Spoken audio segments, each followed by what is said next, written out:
All right. Good morning, everybody. Welcome to our Crisis Services Expansion Exploration.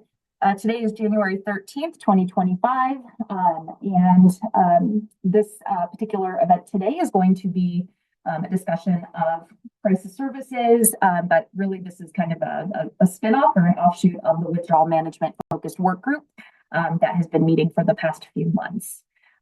So today we have individuals from the Behavioral Health Administration, as well as Healthcare Policy and Finance that are going to walk us through this process today. I will say for walking through the actual slides in the event, that's going to be mostly me at the beginning, and then we have a number of individuals who will help with questions and answers and just kind of the brainstorming and open discussion that we'll have here in a minute. Zoom sometimes doesn't like my audio, so please let me know if you're having a hard time hearing me. I cannot find my headphones that I got specifically for a Zoom call. Okay, so a little bit of housekeeping. We have 90 minutes together today. We are booked until I believe 1 o'clock. We are actually recording today's session. That's not something that we typically want to do, but for the purpose of this one, we want to make sure that we can communicate or have a reference point for all crisis-involved providers that might need to catch up to some of the discussions that we're having today. And so the purpose of the recording could be potentially for having that reference for others who were not able to attend today, but it would also help potentially with notes and different things in the future as well. Participation options. So please, this is meant to be, once we get through some of the more kind of presentation-y stuff, it's meant to be an open discussion. So please raise your virtual hand, come off of mute. I do see we had at least one person that joined by phone. So we'll try to explain these verbally as well as referring to the slides to make sure that that's helpful for the individual joining by phone. The chat feature should be open, and all of these buttons are accessible towards the bottom of your screen. So if you do share something, please consider providing your preferred name, pronouns, where you're joining from, maybe what type of crisis service that you provide, as that will help set the foundation for the discussion going forward. All right, so pretty simple and straightforward agenda for today. We're going to do a little bit of level setting, and the main goal for today's event is to really take a step back and catch up the crisis-involved providers of the state of Colorado to the discussion that we're having around withdrawal management and changes related to the 4th edition. So this is meant to support a deeper dive into this discussion in about 2 weeks on January 28th, where we are intending to pull together both the withdrawal management involved providers as well as the crisis services provider, and have a larger discussion as a group about what this transition might look like for that larger system. So a lot of level setting. We'll discuss the withdrawal management transition options and how that fits into the crisis system. Lots of time for open discussion, and then next steps. Okay, so we're going to start with the what and the why. Hopefully this is not brand new information for everybody, but this could be potentially for a number of providers that might be coming in, and solely this was open to all crisis providers. And so if we have someone who provides only a crisis service, this might be the first time that they're hearing of this information, which is why we're taking that step back and rehashing where this is coming from. But what is happening right now is the American Society of Addiction Medicine released an updated standard for their ASAM criteria. This occurred in the fall of 2023, and they released, moved from the 3rd edition, which our state has been based on for the past 10 or so years, to the 4th edition of the ASAM criteria. So what we're doing right now as a state is positioning to align with this updated 4th edition standard. As you can see here, Colorado, the ASAM is actually coming out in multiple volumes, and the volume that is recently released and that we are currently looking to align with is the adult volume. There is also going to be an adolescent volume, there's going to be a criminal justice involved volume, and there's going to be a behavioral addictions volume that are meant to be released in a staggered manner over the next few years. I'm going to go ahead and click on this link, and I will drop a PDF of this in the chat once I have a chance to get through the presentation and come back to drop PDFs for everybody. But this is available on our laws and rules website. I'm looking, can you all see this okay? Looking, yes. We Awesome. can, and I've dropped a link in the chat for everybody as well. Here, Mel, that's awesome. Appreciate it. Um, so this particular document is available on the Laws and Rules website. You should be able to download it as a PDF if the Google Drive gives you a hard time. But again, I'll send out a PDF as well, so that way you don't have to dig for it. But this talks through some more of the information. It looks at the potential dates for the additional volumes that are going to be released. Some of the what and the why that we're going through right now. It's gives you a timeline and talks through some of the updates that we'll be discussing here today. So please do take a minute to look at the resources that are part of this particular doc. So going back to the what and the why, part of the thing that we need to do in order to be eligible for federal funding is be aligned with the current edition of the ASAM criteria. So we do have both statutory and funding reasons that we need to make sure that our state aligns with the ASAM 4th edition. There is a link here to the 1115 demonstration waiver and some other information that's available on HCPUF's website if you're interested in doing a little bit of a deeper dive into that. But the bottom line is our state up until this point, our behavioral health systems have been based off the 3rd edition of ASAM. And so we are looking to move that forward into the 4th edition and continue our behavioral health services in alignment with this national standard. And going back to, this is the best practice. The ASAM criteria is the standard of care that our state has been subject to up until this point, and we want to make sure that we are able to give the people of Colorado the best possible care that they deserve.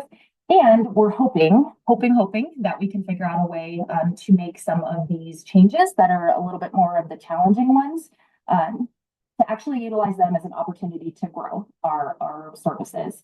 And in particular, that's very important when we're talking about crisis services and the discussion that we're going to be having today. Okay. So this slide is borrowed from one of the resources that's available on ASAM's website. Highly recommend taking a little bit of time and poking around on there to see all the resources that they have available, as it's a lot of information, and they have a number of resources that provide visuals that are really helpful to follow, or kind of truncated summaries of what is changing. So that can be a lot easier to digest than reading the full criteria as a starting point. What I want to highlight on this particular slide is, as you can see, on the left-hand side on the column, we have the adult standards of the 3rd edition, all the different levels of care that are permissible and are part of that standard and the structure. If you look at the column on the right-hand side, the current adult volume, the 4th edition that we are looking to align with, you can see it has a number of levels of care that are no longer standalone levels of care. In particular, the withdrawal management levels of care, 3.2 withdrawal management and 3.7 withdrawal management. As you can see on the left-hand side, when you move over to the right-hand side, they are no longer present as withdrawal management standards, and instead that withdrawal management function and capacity, it lives within a residential level of care. So when we are talking about this particular group coming out of the withdrawal management focused work group that has been meeting for the past few months, this is why. Our state is very much, different communities are really based on this standalone withdrawal management type service for individuals to be able to stay in community without needing to go into potentially a hospital emergency room or being taken to jail for intoxication and things like that. So what we need to do as a state is figure out if these withdrawal management services cannot stand alone anymore in the 4th edition of ASAM, where can they live, right? How can we figure out how to have urgent substance involved responses and services, knowing that it does not live as a standalone service in the 4th edition of the ASAM criteria? So although we have highlighted the 3.2 withdrawal management as probably the biggest concern and then the biggest one that we want to address, this is something that would need to be addressed for withdrawal management as a whole, right? And so we are talking about 3.2. most specifically, but it would be applicable to both residential withdrawal management services. So let's talk a little bit about the when for our transition timeline moving into this alignment. So full alignment, we're going to work our way backwards here. And some of you might have seen this before, so this will just kind of refresh your memories here. So we are looking to have our end goal for full alignment as a state as of July 1st of 2026. This would mean that on and after July 1st of 2026, there would no longer be those standalone withdrawal management facilities. There would no longer be that level of care because we would be fully aligned with the fourth edition standards. And so leading up into that point, we want to make sure that we have a good plan in place to make sure that we do not cause any gaps as part of that transition and alignment. So moving our way backwards, in order to hit that goal of July 1st of 2026 being fully aligned with the fourth edition, we need to make sure that our BHA provider rules are updated in alignment with this and can take effect as of January 1st of 2026. The thought behind that is we would be able to replicate a delayed enforcement period like we were able to do with the updated provider rules this past year. That seemed to work or to help, I would say, with the significant number of changes that we had over this past few years. And we want to replicate that same technical support approach for the first 6 months or so leading into this aligned standard. So in order for our aligned provider rules to take effect on January 1st of 2026, that would mean that we need to be able to have a plan in place and be able to present some updated rules to the State Board of Human Services by the fall of this year. Pretty wild that we're actually saying fall of this year now. It is coming right up. This will be a traditional rule promulgation process. So this would include 2 reads at the State Board of Human Services, public comments, the entire process leading up to it as part of its own standalone rule process. Working our way back from there, we want to make sure that we're highlighting July 1st of 2025 as a very important date for this transition because we will be exactly 1 year away from full alignment. So this is a very important time for us to be able to pause, reflect, and see where we are at with that transition and what might need to occur in order to ensure funding mechanisms are in place and ready to take effect with this alignment, work on our transition period with our BHA licenses and our endorsement structure, and our BOSSOs will be active as of that day. So a very important date in our measurement going forward. So in order for all of that to come into play, we need to make sure that we are focusing on community input and drafting of rules in the spring of 2025. It's going to be multiple months, lots of different options for engagement. This is an example of one of them. Our hope is to do virtual, in-person work group. Again, this particular one is a subset or related to the withdrawal management focused work group that's been having this discussion for a few months. So by no means is this a one and done discussion. We're hitting the ground running now. And that's exactly where we are right now. So we do not have rules that are drafted that are ready for viewing just yet. We are in the gathering of information and working with providers and understanding all of the implications and different things that we need to consider that will then inform that rule drafting process. So again, this is going to be several months long. We want to make sure that we have as much connection points as possible to make this transition as smooth as possible, knowing that this is a huge challenge for the state and we want to do it right. As you can see, this is an important time as well to be able to look at what statutory barriers that we might have right now and different things that we would need to consider this legislative session in order to support the state going forward along with this transition process. So that is the timeline that we are looking to aim for. So we're going to talk a little bit about the how here. And again, coming at this from the lens of crisis providers, right? This event today is really meant to be dedicated to providers and ASOs, everyone that's related to the crisis system so that we can have this discussion internally. And then again, a couple of weeks from now, we're going to pull in the withdrawal management providers to have that discussion together. What's important for us us in this discussion to consider is withdrawal management needs to live somewhere, right? This is not a service that we can give up by any means. We have a high need for it, and we want to make sure that that individuals are able to withdraw safely and in the right way and with the right staffing and support. So for withdrawal management services, there are going to be outpatient withdrawal management or ambulatory withdrawal management services still exist in the fourth edition, which is great. We'll continue to bolster that and really work on it'll be AFAM 1.7 and 2.7 that can be that outpatient withdrawal management service. For the residential withdrawal management services, that's where they're going to have to live somewhere else. The way that it is conceptualized and envisioned in the fourth edition of ASAM is that withdrawal management service lives within the residential level of care. So the example here, ASAM level 3.5 residential services, they will be able to handle withdrawal management services in-house. There would no longer be a need or a desire for individuals to go to another facility that is designated for that withdrawal management period. They would be able to admit, withdraw in-house, and then remain for residential services.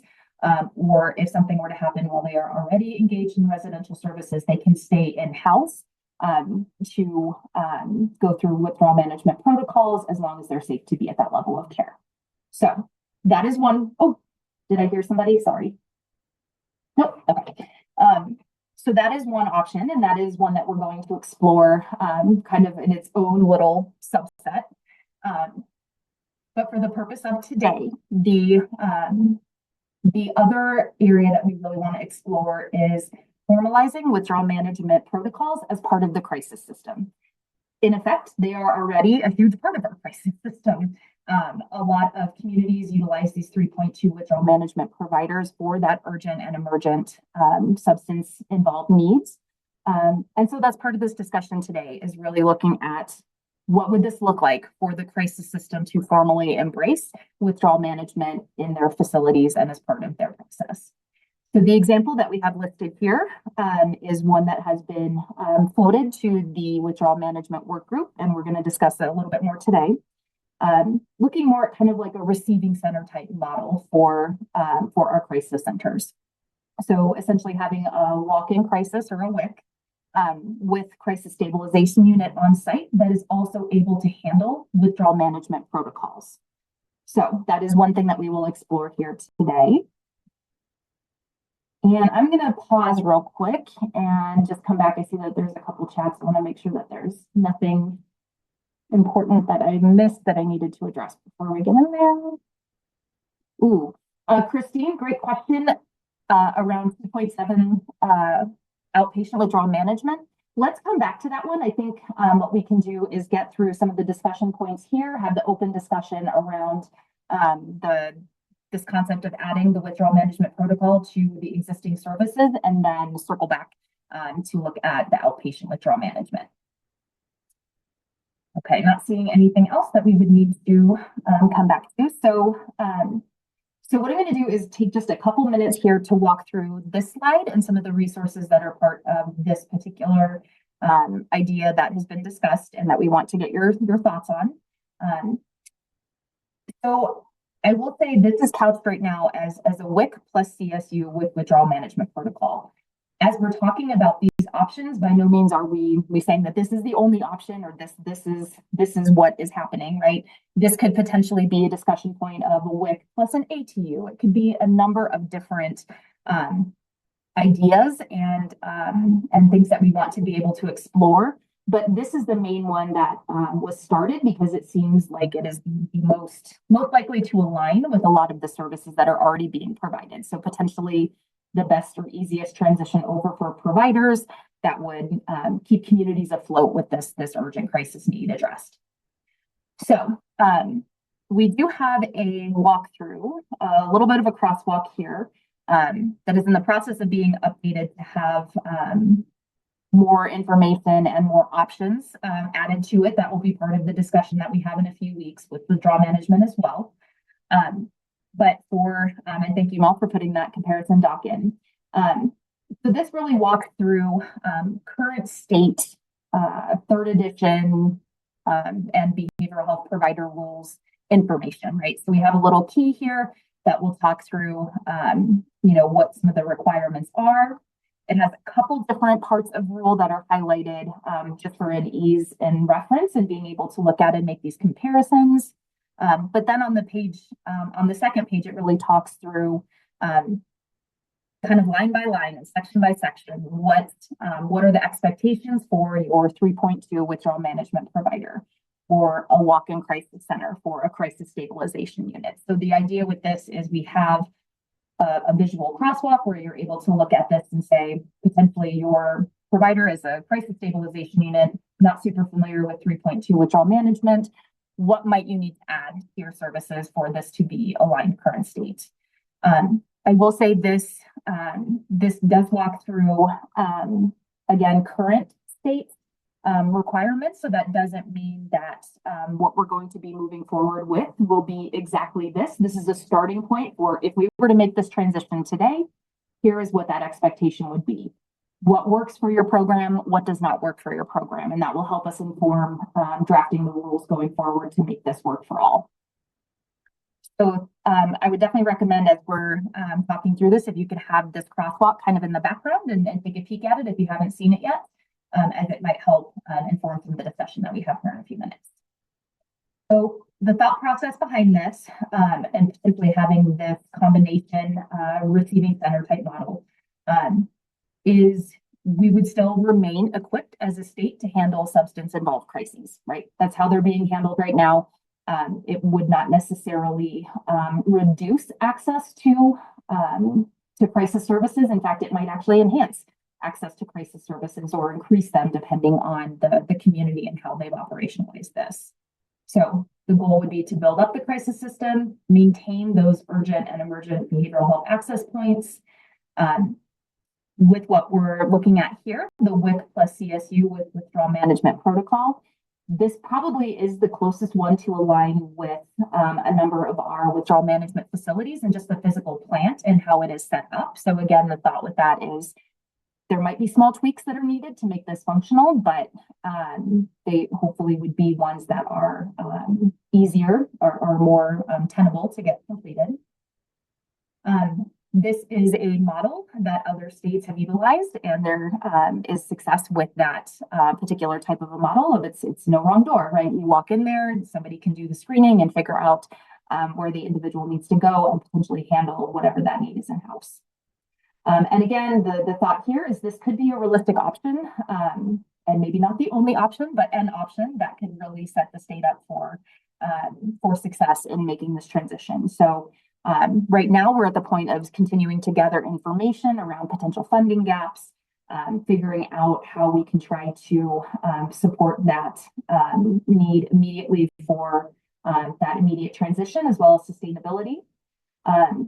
And we are at that point where we're going to change anything statutorily to support this, or in any other support that needs to be done. We really want to focus hard on that these next few months to make sure that it is supported. So what we've heard so far, and I'm guessing a number of participants on here have been part of the withdrawal management focus work group. Again, we're hoping that we're bringing in some other ones who have not been part of this discussion yet. But just to recap, we need more information, and that's part of what we're gathering from you all today are some of your thoughts and some of your needs, so that we can bring that back here in a couple of weeks and provide that information to react to. That information is for the providers that are impacted, but also community, working with law enforcement and hospitals and emergency rooms and everyone who's going to be impacted by whatever direction an agency chooses to go as they make this transition into the fourth edition. There's a lot of concern around personnel, especially rural areas, and what creative options might we have for milieu management and making sure that this is a safe system that we're setting up, and that it is properly overseen. Funding, always a concern. And again, as mentioned, really the immediate evolution that will be needed, but also sustainable reimbursement models and structures that will be needed for this to succeed long term. And then there's a big ask for being creative and intentional about what we're looking for and what we're asking for. So really taking this chance as an opportunity and looking at everything, right? Nothing is off the table at the moment as far as trying to figure out what is an idea. Let's look at it. Let's build it out. If there's some reason that it will not work, then we move on to the next thing. And so with this one, coming in with an open mind to see what would work well about this, how could we get there? And then also at the same time, building out other options as well. And then really, and ask from providers to make sure that we are looking at filling the obvious and not so obvious community purposes that are served here. And so from the crisis perspective, really recognizing that you're already providing such needed and necessary services, how can we make sure that that is supported to fill, to pull in this other need that we know needs to live in a different place and a different method going forward. Okay. I'm going to pause. I cannot see a ton of faces, and most of the faces that I can see are people that I know. So they've heard this song and dance a million times. I do want to check in and see from folks that are attending, how are people feeling so far? Is all of this making sense? Anybody wants to come off mute and share how they're doing so far?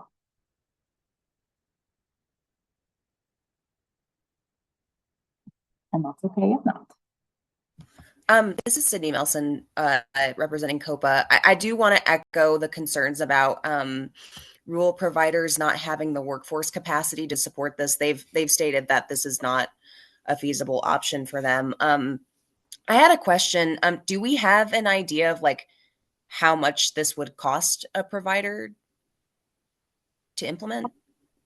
That's a great question, Steve. So, and thank you for elevating the concern about the rural providers. So, what we've done so far is had this discussion with withdrawal management providers, right, and said if you were to incorporate this type of a model where you would do a walk-in crisis plus CSU plus the withdrawal management services that you're already doing and having that part of your protocol, tell us what you think that cost estimate would be. And we've gotten a handful of responses so far. I think we'll have more details that we can discuss here in a couple of weeks once we continue gathering that. It has ranged very significantly. The estimates, we've seen some that have been up to $1 million, depending on the physical plant of the building. And so that's where this is a very unique discussion to have, because our providers and our facilities look very different. And so the needs of one provider to transition over to being able to have this kind of receiving center type model really does look very different depending on their current staffing and their how their physical building is set up.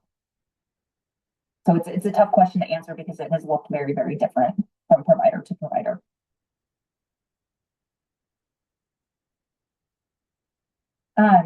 And so, yeah, thank you for coming off with that question, Sydney. I do see a question from Christine around CSUs and controlled substance licenses and all of that. And I see our Soda has raised his hand. So Ryan, have at it. Morning, everybody. Christine, so I'm over here like biting my nails when I read your comment. I'm like, oh my gosh, something we didn't think about. Can you help us understand sort of where CSUs cannot have a controlled substance license? Can you help us understand more?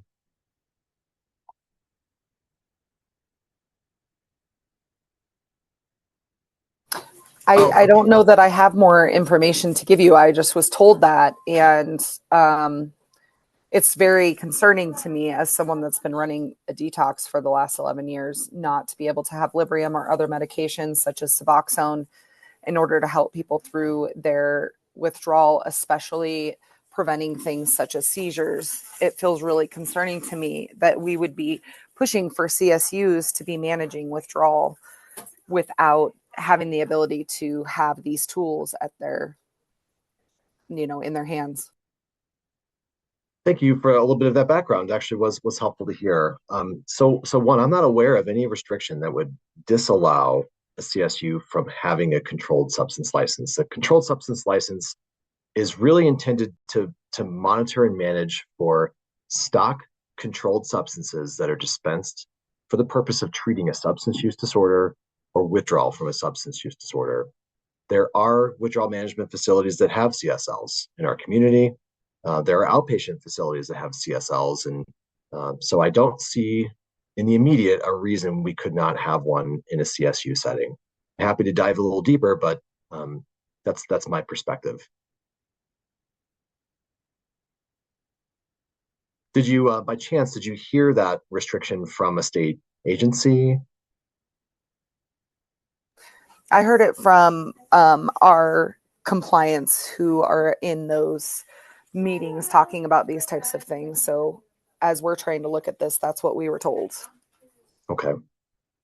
I would be happy to connect with you after this meeting or your compliance team, where we can walk through directly and Okay. get into the rule citation. If that really is a challenge, let's figure out where that came from. Yeah, thank you so much for bringing that up, Christine. I think that is a challenge that we have right now. There is so much information, and getting it in a way that is accurate, concise, right, and still moves us forward, knowing all the nuances of this. Absolutely, we want to look at all of the options for and potentially having a CSL as part of this would be probably that ideal package. So absolutely, we will want to look at that one together. What other, going back to the chat and seeing if we have anything else. Dr. Brooks have a CSL and have had for years. Awesome. Yeah, we definitely want to find out what's working with things like that as well. I think that's the beauty of being able to have this discussion too, is whether this is the first time that your agency has had access to this information or heard of this, or you've been mulling on it and thinking about it over the past couple of months as part of the withdrawal management work group. You know, the hope is that we see things that are working, that are leading in this direction, and how do we capitalize on that and get that that type of a process to be achievable for other types of providers across the state.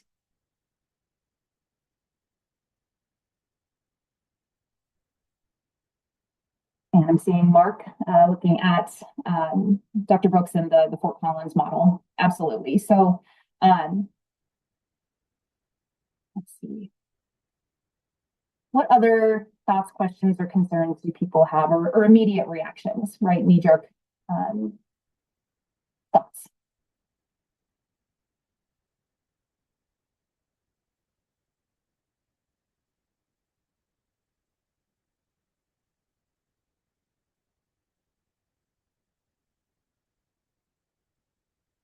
Okay, if none are coming to mind, so we have a few discussion questions or things that we would like this community to think about. Again, I know a lot of these providers, we do have a lot of overlap potentially, but not all of our crisis providers will overlap with some of these existing ASAM involved concerns. But one of the things that we love to learn from this group is with whatever lens you're coming from within the crisis system, what barriers, if any, do you foresee could be part of incorporating withdrawal management protocols as part of your existing process? I know the discussion that we just had with Christine around the potential, the CSL concern, that would be a potential barrier, something that we absolutely can address and will. Are there any other potential barriers or concerns that this group might have that they want to get out on the radar for consideration? Well, would you like for me to continue speaking?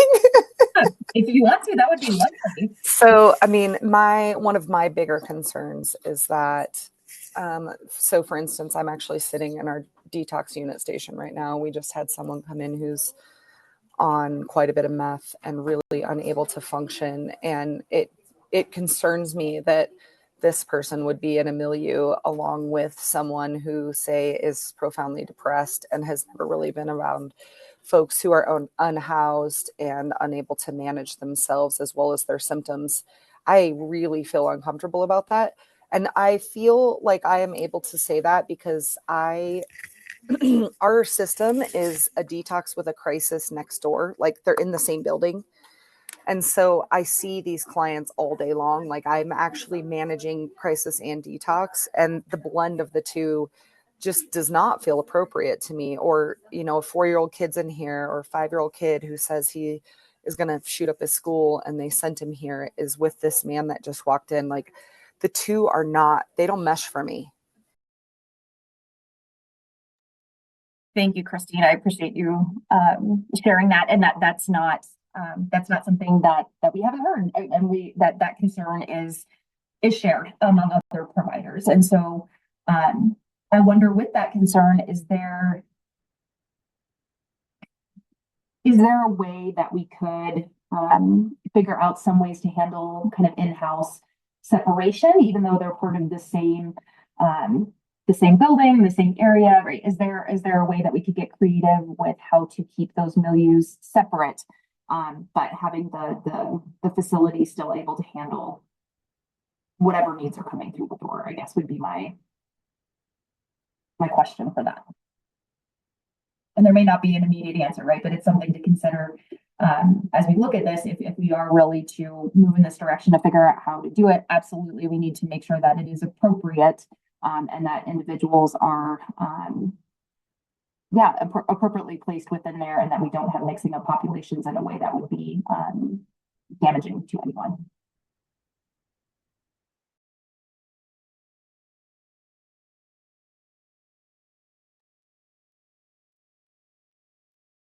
I do see Tamara has a question around, do we need to be concerned about IMD counts?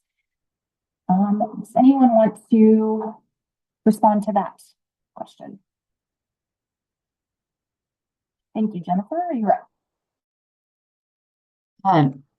Yeah, so if you're a residential or inpatient facility, residential and inpatient is the space where you need to be concerned about if you're an IMD. For a CSU or ATU, those spaces that are serving 16 or more members, where half or more, and I assume all of them, are going to have behavioral health conditions, then that size capacity is the point where we would need to have conversation about IMD limitations and restrictions. That said, anyone with SUD treatment and conditions under Medicaid are waived and exempt from IMD limitations. And I will tell you, within the last hour, we received our amendment approval for the 1115s. You're hearing this live before it's even been broadly shared out. So SMI and SED also have an IMD exception beginning this summer. So while we do need to document and track for IMD purposes the impact of a financial restriction and limitation has just changed in everyone's favor. We're super excited about this, by the way. I'm going to say that timing, that's fantastic. Very, very exciting. Hot off the presses. And, going along with that, I think that's really helpful information and a great question, Tamara, to kind of walk that forward. I do want to elevate too. We have Dr. Brooks, who can't come off mute right now, but is putting some positive feedback around their ability for her agency to have integrated milieus with mental health and SUD, and have been able to find a way to manage that. So I do wonder if this really can be an opportunity to learn from each other and to figure out creative ways to make this work. That is what the joint call here in a couple weeks with the withdrawal management community as well is really meant to be, learning from each other and finding different parts that we can unpack and move forward together. Very exciting, Jennifer. What other thoughts do people have? And I don't want to belabor this, so if we don't have a ton to get into, we can walk through a handful more of the discussion questions and look at next steps.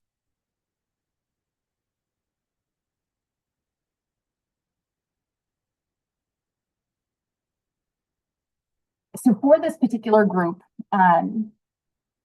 let me back up. So for the withdrawal management providers, we've had a formal survey that we put out asking for estimates of cost and different things because the transition that they would need to make potentially to right either whether they're choosing to move into a residential type model or into this crisis type space. There are physical plant issues and costs that might be associated with it that we're trying to gather that information from them. We do not have a similar survey for the crisis providers at the moment. And part of that is that transition is probably going to be less significant for crisis providers pulling in the withdrawal management protocols into what they already have existing in the physical space that they have. And with the kind of truncated amount of time that we have, our hope was to have this discussion with this group. A lot of them, again, do overlap here in a couple weeks. And so if there are, if there is information that you feel that we're not asking for, or we're not gathering from your perspective as a crisis provider that we need, please let us know. But we didn't want to throw an extra survey out at you if you already were potentially doing it on the withdrawal management side. And if it didn't seem like there was specific information that we absolutely had to have in this period of time. So please let us know if there's something that we haven't thought through or data that you would want to share. I guess maybe even just starting with that assumption, with the perspective that you're coming from, do you see space for withdrawal management protocols in the programming that you're already providing? Could be yes, no, could be maybe. Just a quick temperature check of where folks are.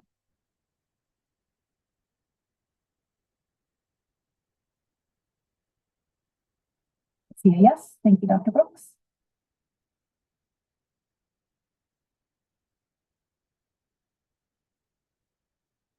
And one yes can be good enough for me on a Monday.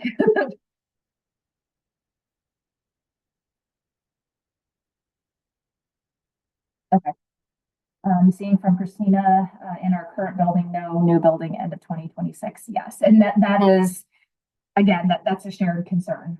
Depending on the provider and the physical space that they're in, some are leasing a space, or some have an extensive permitting process that would be really challenging to get it done within this time frame. And so, yes, we have this end goal in mind and this date in mind, but please know that there are a number of providers that have this concern, right? That the facility and the physical plan is a big concern, and we want to continue those discussions to figure out how to make this reasonable. Policy-wise, it's doable. Conversations about the daily rate, CSU daily rate is lower than 3.2 withdrawal management. So I can let our HICPUF partners address that, but absolutely the reconfiguration and looking at rates is a big part of this process and what we would need to do to make it sustainable long term. So I will stop yapping and let Jennifer go. Sure. Yeah, thanks for the question. We absolutely are in agreement, and it is fully our intention and plan as we work through this process together to go back through and realign rates with new ACM4 requirements just across the board, not only in the CSU space, but kind of everywhere, because we recognize when we incorporate withdrawal management, that brings a level of medical connection and engagement that has not been required across the board previously. And we understand that there's additional cost associated with that. So that's kind of part of why we're doing this in partnership with the BHA, but we need kind of the rules part first and then the funding part to follow. But definitely on our radar is work that is a priority for HICPUF this year.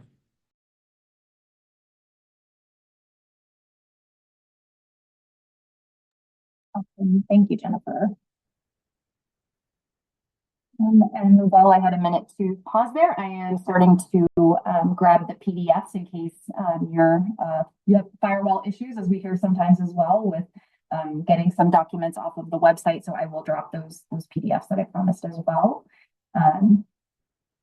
while we are chatting. Is there anything else? Any other questions or thoughts that people want to share while we're together?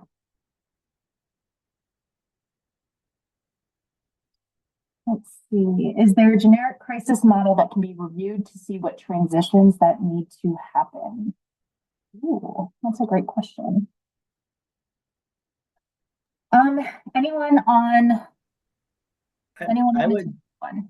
I would say that the two there's a number of places that have kind of a walk-in clinic along with a CSU and or ATU, and sometimes withdrawal management all incorporated. The two that come to mind most readily, of course, are the new facility up in Fort Collins that Summon Stone operates, as well as the one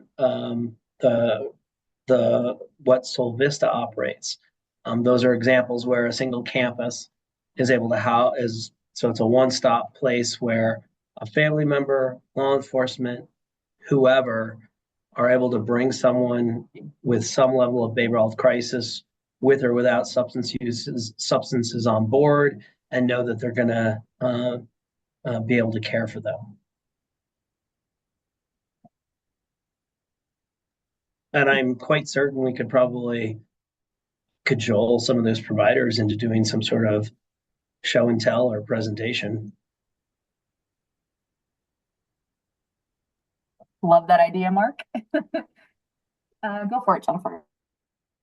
Yeah, and I would just like to share with this group that part of this overall process we are working through and working toward is also working with a contractor that will specifically be able to help providers that are making a transition from 3.2 to a different level of care do some of that detailed assessment work and provide some tools out to everyone that's working in that space to do some self-assessments as well as looking at those examples that Mark was just talking about to see maybe where you'd have gaps.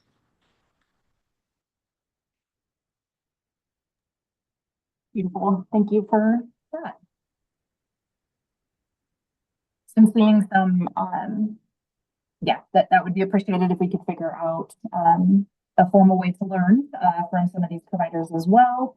And then that way, yeah, to Allison, to your point, then we're all getting the information at the same time and not having to bug these providers too terribly much. So we will definitely work on that. And again, just a reminder, going into, hopefully individuals are registered for the event here in a couple of weeks on January 28th.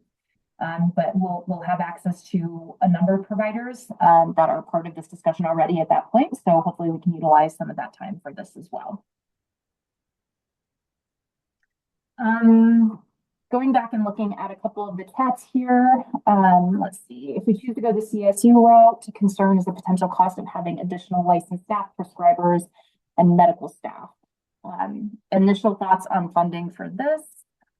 I get a little squirrely whenever we have funding questions, and I look at Mark. So, Mark, anything? Can I bug you for a funding involved question? Okay, ask the question again. Sorry. It's the one from Sarah in the chat. If we choose to go the CSU route, a concern is the potential cost of having additional licensed staff, prescribers, and/or medical staff. Any initial thoughts on funding for this? Yeah, so those are exactly the types of things. If you're currently a 3.2 WM and you're going to become a CSU, by the way, with that controlled substance license so that you're able to manage even higher acuity withdrawal issues within that CSU, you're going to have more licensed staff. So those ongoing costs, as well as any facility upgrades that need to be happening, those are the things we really want to hear from providers and have them assess. One hope is that an increased rate for from Medicaid reimbursement for that facility type. And I saw someone's having a chat saying they get a higher rate for withdrawal management 3.2 than they do for their CSU. So we do need to do some exploring there. So that increased rate would hopefully support ongoing operational cost increases to some degree. And then the other thing is certainly BHA is exploring other revenue sources that we might be able to draw upon to kind of help those providers make this transition. So we're aggressively looking and recognizing that this will come at some cost, and the more detail we can get from providers based on what they think the shift in operating costs, that's the increased labor, as well as any construction cost to come into compliance, and that's going to help us with our requests wherever we make them.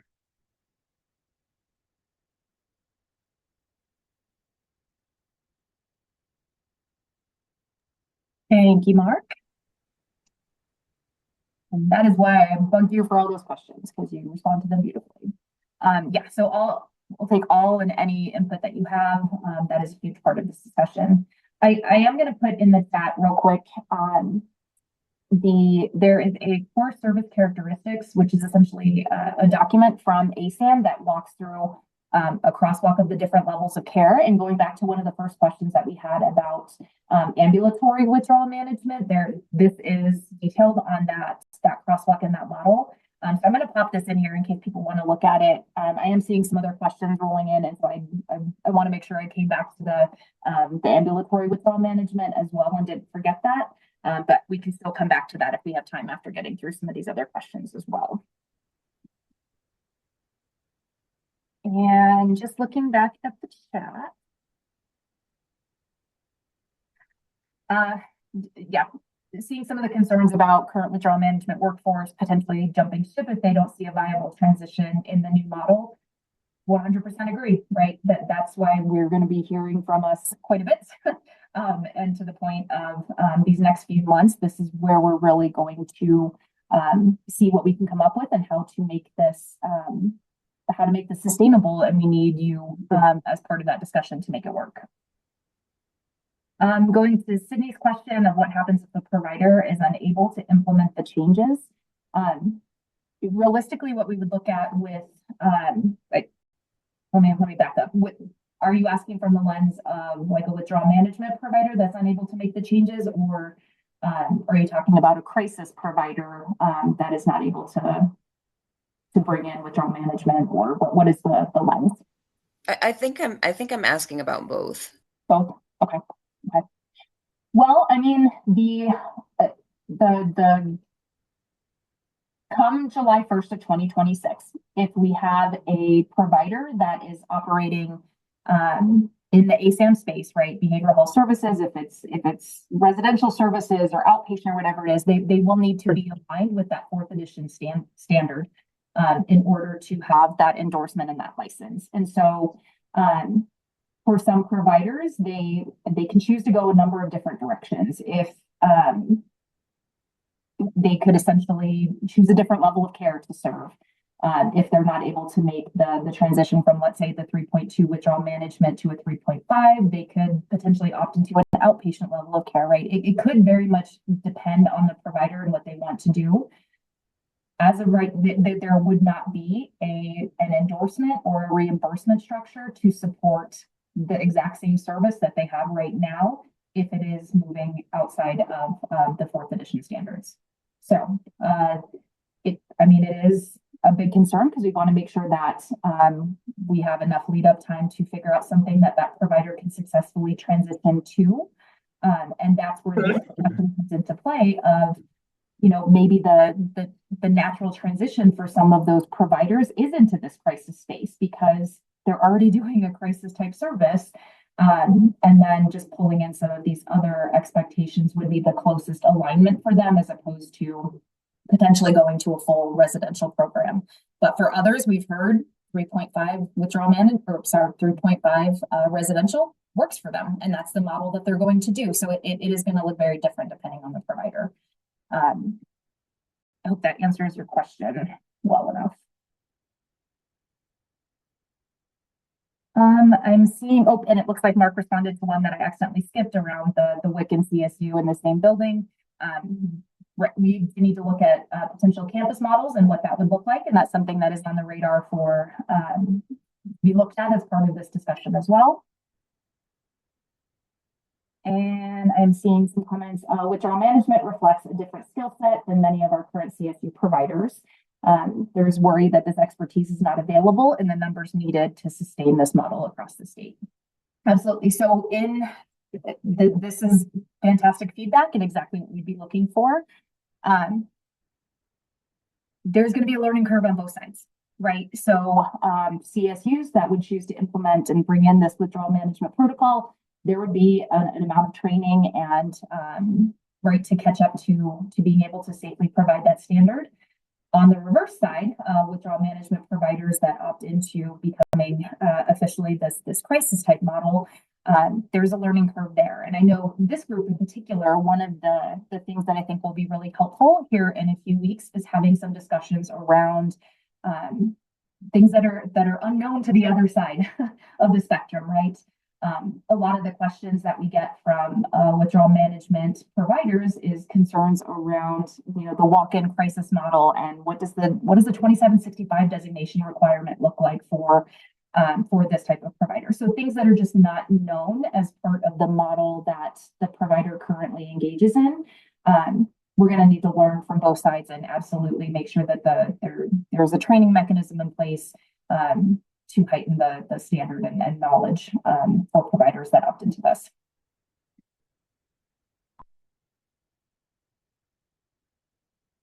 Let's see.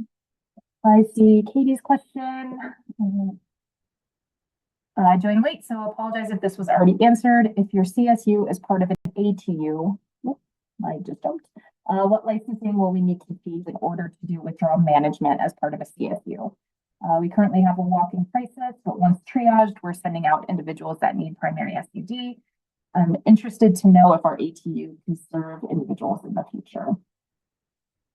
So I think this, let's see.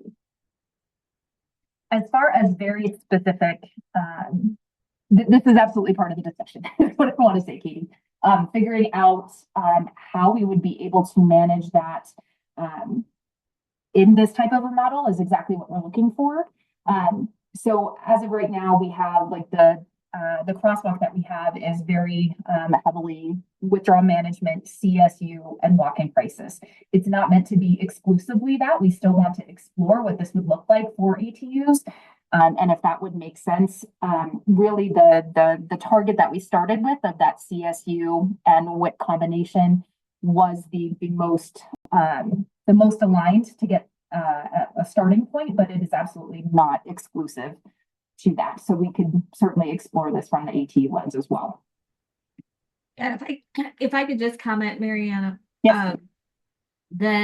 I think it's my understanding that ATU beds are underutilized in the state of Colorado, and I worry that they're at risk of being reduced. I mean, at Versus Health, we have 16 beds available, and we average 7 or 8 that are actually used.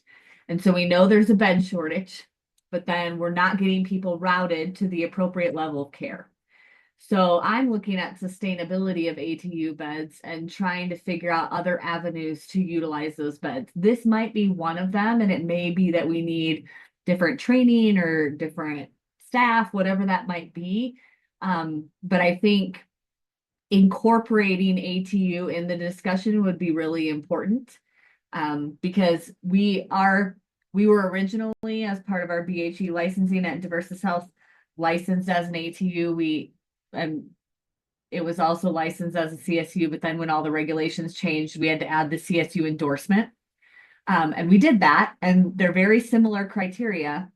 And so when you talk about CSU, my brain goes to ATU and just how do we make sure that beds are appropriately utilized and that it's not so much about like the payment as it is about the right thing for the human.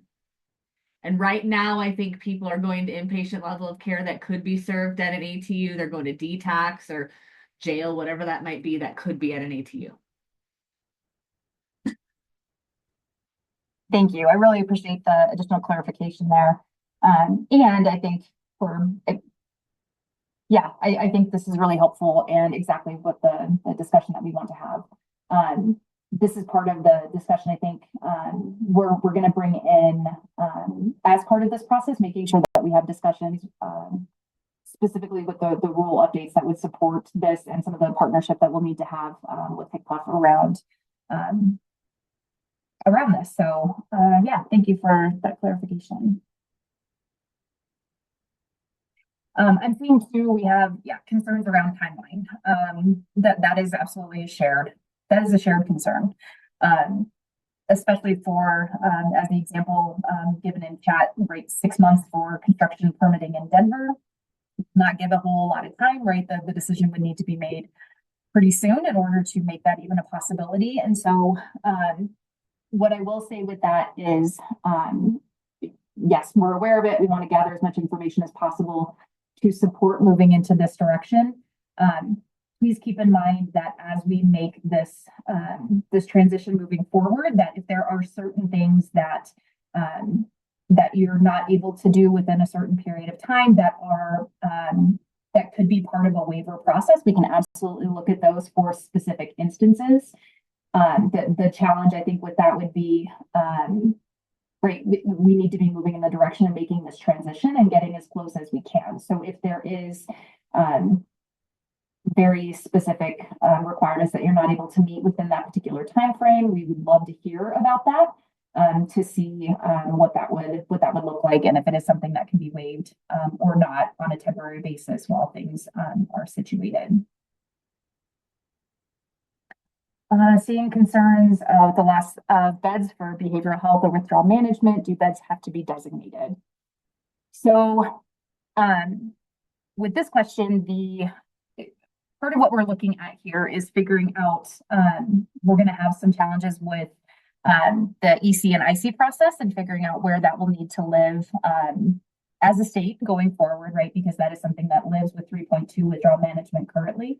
So that is something that we are absolutely looking at and figuring out what this will look like. I think the option that we're putting forward here, the thought with that is we have the WIC, which requires a designation.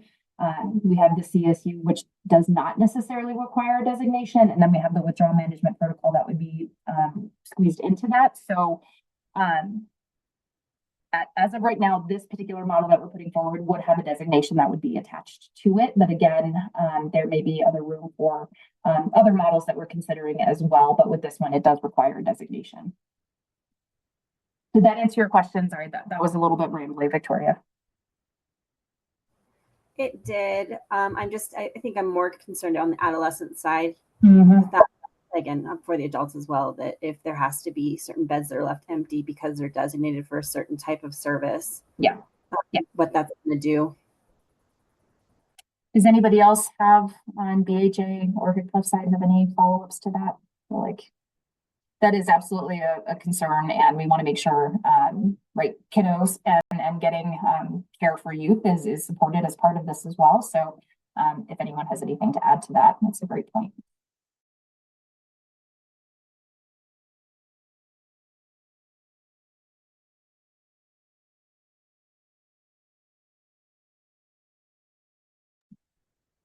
Okay, not seeing any addendums there. And it looks like we have a question from Christina.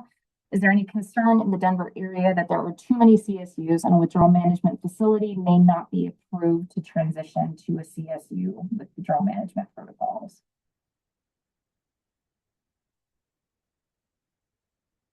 I'm not sure that I'm fully following the question, but I think that might be a me issue. Does anyone else? Or is there any clarification you can provide, Christina? I think I'm just not following. It just come up from our just in discussions internally that there may be an abundance of CSUs in the Denver metro area, and so that might not be a viable option. So, okay. I would chime in when I think about the Denver metro area in terms of, we obviously have a number of withdrawal management facilities as well in the area. And when I think about Denver Health and the volume of clients that they serve at their ASAM 3.2 WM facility, it's tremendous. So if those people weren't served there, could the existing CSUs be able to incorporate all that volume? Or, would we have to look at some of those, if not all those withdrawal management facilities kind of expanding?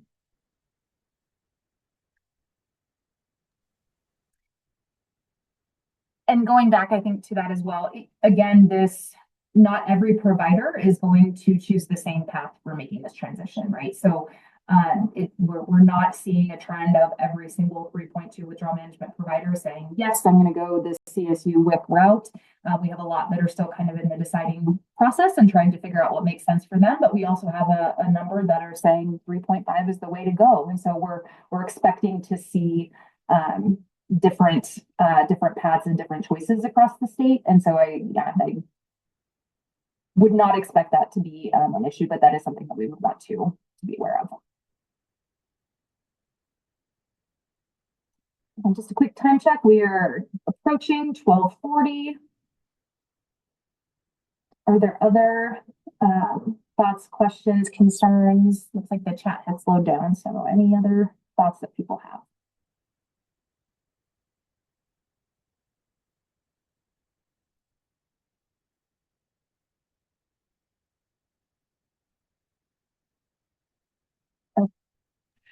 Hi, this is Karen Rice. I'm at Mental Health Partners now, Clinica. I'm sorry if I just was able to join now. I'm sorry if this was covered already. We're thinking of adding withdrawal management to our 3.5 residential, as it sounds like you've been discussing. And I can't see the previous chat to know if this was asked. A lot of those folks may not want residential; they're just wanting withdrawal management. Are we going to be able to serve those people because they're going to come and go really quick? Like, if they don't want residential, we can't, like, what regulations are we going to follow? Is there going to be a separate path, maybe within the 3.5 residential for people who only want withdrawal management, so they may not have such strict regs? I just worry we're going to lose a lot of people. I'm sure this was brought up. A lot of people, it sounds like Mark just was talking about it, because they're not going to fit into these other boxes. And if that's the case, can we look at making regulations more streamlined for the whatever program the 3.2 folks end up going to?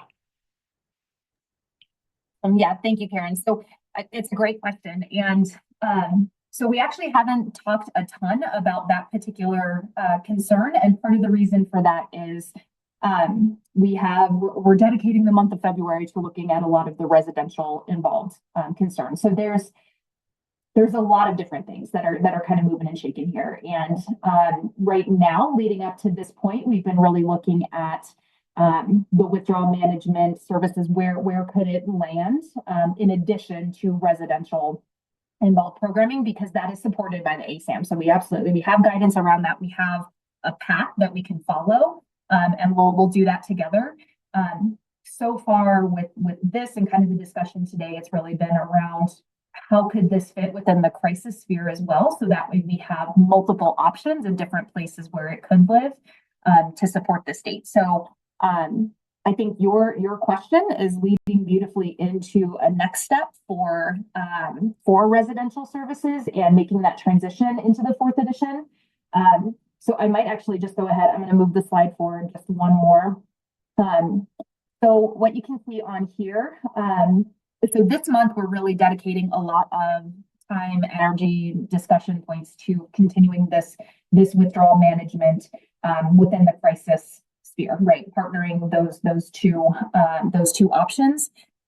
That's going to be followed up with January 28th. We're going to have this discussion a little bit more targeted, but inviting and involving both the crisis providers and system as well as the withdrawal management provider system to have this more targeted discussion. That's going to be from noon to 1:30 on January 28th. That registration is available, and I think the majority of these individuals that are part of this meeting are probably already registered for it. That one's been out for a while, but the registration is available on the laws and rules page. And then Karen, going into your question around residential services, we are looking to have those discussions and work through some of that community involvement in February. And so I would say, if you can, please save the date for February 25th from 12 to 1:30, where we'll have another one of these events more focused on the residential services and what some of those impacts would be. Part of that is that's leading into, over the next few weeks, we have some discussions that are happening around community corrections and some of the residential transitions. We heard a lot of concerns around criminal justice involvement and residential programming. Hearing your concern around what will this look like for individuals in a traditional residential space that might want to just complete withdrawal management and move along. That February will be the date where we're having more discussions around that. Yeah, just if I could put a plug in for, I think just in general, I mean, this population comes and goes very quickly.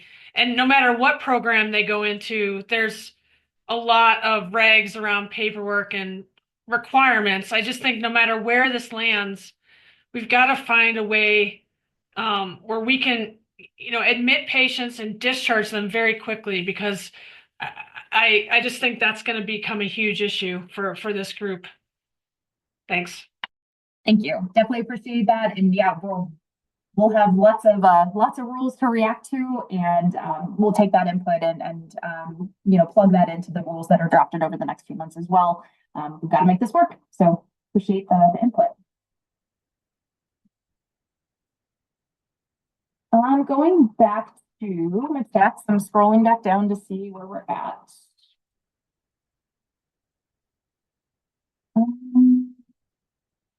Seeing a request to go back to the question about IMD and explain a little more about how it impacts things. I'm looking, Jennifer is not on my screen anymore, to see if there she is.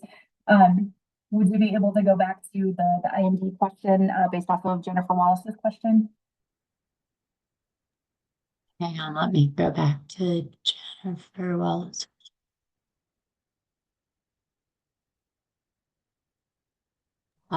Jennifer, can you maybe come off mute and help me understand? You were sort of explaining the IMD question, and then you talked about how it was waived, but I didn't quite completely understand what was waived. I'm sorry. Could you just talk a little bit, just go like a little bit more into detail? Sure. So under Medicaid, there are IMD rules and limitations as to what Medicaid can cover when a facility meets criteria for being an IMD, which is a very arcane term, Institute of Mental Disease. That's what IMD stands for. And to qualify as an Institute of Mental Disease, at least half of the individuals that are residing in that bedded facility are receiving behavioral health services. So that could be mental health or SUD. The point of the 1115 current demonstration waiver that we have for SUD, and we are in year 4 of a 5-year waiver, and the new amendment to that waiver that will go into effect in July of this year for the last 6 months of this demonstration, and then will be part of our renewal. Those things in the list of things that are waived, that limitation where Medicaid isn't allowed to pay for things beyond 15 days in a calendar month for Medicaid members receiving services in an IMD, that essentially is the very technical thing that is being waived through these waivers that we have, is that limitation. Now, to get that waiver and limitation, there's a whole host of things that we have to agree to ensure that we're going to do. much like following the current version of ASAM is one of those things that we agree as a state to do. But that waiving allows us to treat Medicaid members and pay for those services to be delivered beyond that 15-day in a calendar month limitation. And that has applied for the last 4 years for us to pay for SUD services. And when we move forward in July, will also allow us to pay for mental health services in those facilities that meet the criteria of an IMD of having more than 16 bed facilities that are bedded facilities. Does that help? It does. And so you're saying more than 16 bed. ATUs are required to have 16 bed or less, right? So how does that work? So it's irrelevant to you. Like the point when the question was asked is, what about IMDs? And it's sort of like, well, if you qualify as an IMD, the waivers now waive those limitations. If you don't meet the criteria to be an IMD, then the rules are irrelevant because you're not an IMD. So essentially, what the waivers are allowing us to do is for places that do meet that criteria would be subject to that reimbursement restriction. We now still count those things, but we don't have to use that restriction any longer. And if you're smaller than that, then those rules don't apply to you. And there are not restrictions. So if you are a smaller facility, you are not subject to the same length of stay restrictions. Thank you. Sure. Well, I will say, I, for one, am glad that we are recording this because I'll probably listen to that a couple times and make sure I understand it. It feels foreign to me. So that is great. That leads into one of the questions that we had in the chat was around where the recording will live. And so what I'll try to do with this one is get it uploaded to our BHA YouTube page, the same way that we had the 3.2 withdrawal management recorded event back in November. Once I get that situated, there'll be an email recap that goes out to all registrants here today, as well as others that we meant to target to be part of this discussion. And we'll have a link to that in case you need to rewatch any part of this. But thank you for the question. Mark had a question that I think is coming back to Jennifer and making sure that we're understanding the expansion question. If a CSU expanded to 32 beds to be able to incorporate the needs of clients experiencing withdrawal, would that be okay? And again, would that be okay from an IMD issue with Medicaid under the new waiver we're getting?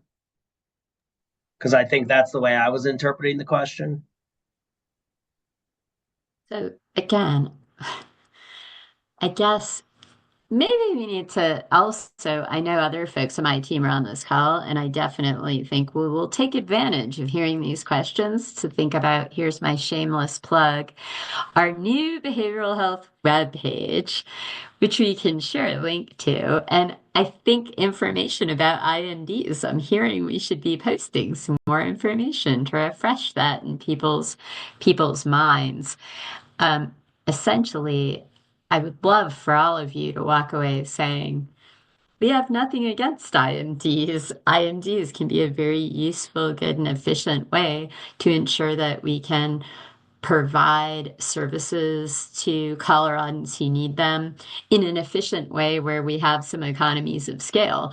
So if this works, that's great. And don't be scared off by the notion that if you meet criteria of an IMD, that's a problem. It's really more a thing to be aware of. And historically,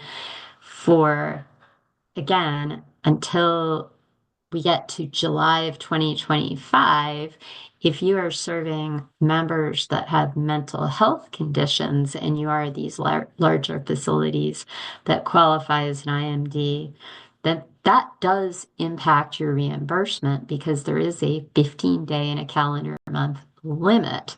As we move forward, we will track on this, but your reimbursement will not be impacted in the same way.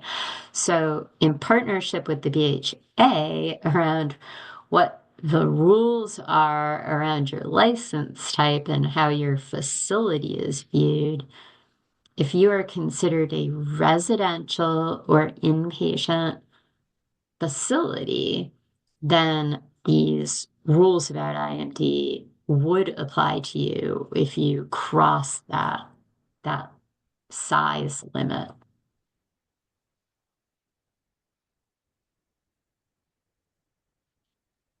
It really is, Mark, to your point, if they're considered residential, and I defer back to Mel and Mariana, IMD rules apply to residential and inpatient facilities. So that's really the criteria.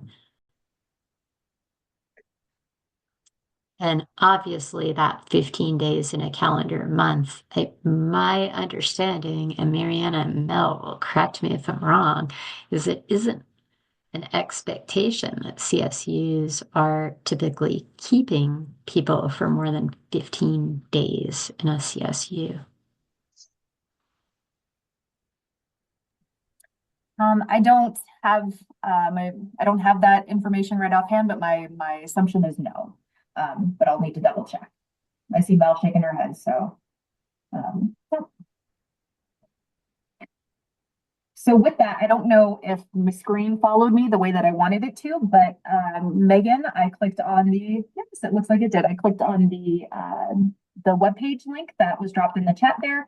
So if you do want to dig a little bit more into that, and I think also hearing, right, leading into these discussions, different things that we could, that we know might be confusing that we can try to clarify as part of these discussions going forward as well. So definitely appreciate all the time that you took walking us through that, Jennifer. And yes, Allison, the consideration about, right, where do ICs go and all that, right? There's a lot of things that we'll be working on in these next couple months. And yeah, hope that you can continue to be part of that discussion with us. We are at 12:54, which means we are dangerously close to being done for today. But again, this is not the end of these discussions. So just kind of recapping a couple things that we need to make sure that you're aware will be coming out. So the January 28th event is already posted, registration on the Laws and Rules page. The February 25th residential focused one will be added to the Laws and Rules page once we can get that situated with our communications department. That will be done in alignment with getting a link to this recording in case people wanted to review it. And so please just kind of keep an eye on the Laws and Rules page for some of these updates as we continue with this process over the next few months.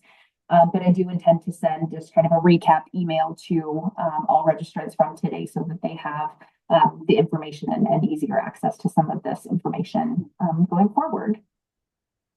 Is there anything else that is needed in our last few minutes together?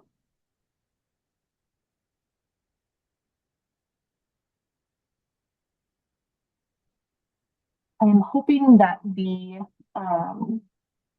PDF that I put in the chat with the question about going back to ambulatory withdrawal management, I think that is the best starting point for looking at and having some of that discussion. So I don't know that we have a ton of time to really go too much into anything else with that today, but I would highly recommend starting with that. And that is something that we'll want to consider and build out as part of this process as well. Okay, if there's nothing else, I say we take our 4 minutes back and have a lovely rest of your day. Thank you, everybody, for your time. Bye. Thank you.